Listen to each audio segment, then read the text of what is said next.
been my ambition from an apprentice to always have my own place. Me and my wife are very happy.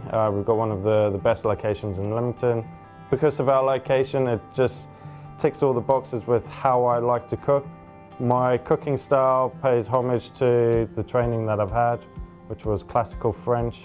But again, I think with food fashions, we're going backwards a little bit more towards the classical cooking, I think. And I think people are wanting a slightly more simpler way of eating and just enjoying the dish for what it is. Food has always been a big part of my life. I was born in Yorkshire, brought up in South Africa. My mum always encouraged me to grow my own vegetables. I've got a beef dish that I'm very proud of. It's the Grazing Cow, and it's a celebration of beef. We use the more unusual cuts to help educate our customers that there's more to beef than just fillet, sirloin and ribeye. We use the tongue-in-cheek, which is braised, and then we use the cooking liquor to, rehydrate the meat. We make parfait out of the calf's liver. We also use anglais, which is also known as hanger steak, which is part of the diaphragm. And then we marry that with some pickled mushrooms, sautéed mushrooms and raw mushrooms. We make a grass jus. All the cuts that people wouldn't normally eat, we try to elevate.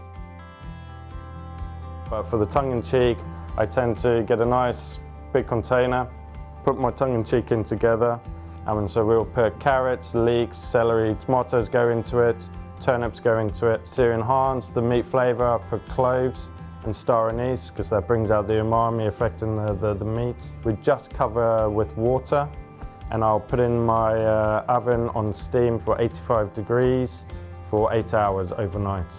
When I come in the next morning, I've got this beautiful tender pieces of meat. I allow it to cool down in the liquor because if you take it out too early, it will dry out. Because of the way we're presenting the dish, I want nice brunoise of the meat. We'll reduce the cooking liquor, and that will then be the base for all of for the grass sauce, and also to rehydrate the tongue-in-cheek. We will add gherkins to that, and then we finish it with smoked bone marrow.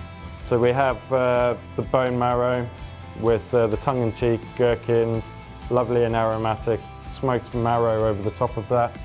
And then all the rest of it, so we've got a beautiful seared, medium rare piece of anglais, which has been cooked in frothing butter, garlic and rosemary. And that goes on the plate. We do a quenelle of calf's liver parfait. We've got the violet mustard polenta cubes, nice and crispy, so that adds nice texture. And so this goes into a ring which will then hold in the sauce, and then the grass sauce goes in the middle, which represents the field that it's been grazing in.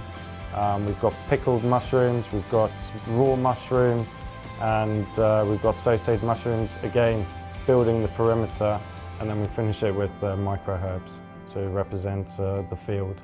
One thing I would recommend if you're going to try and recreate these dishes is buy the best ingredients you can. The quality of the meat makes such a difference.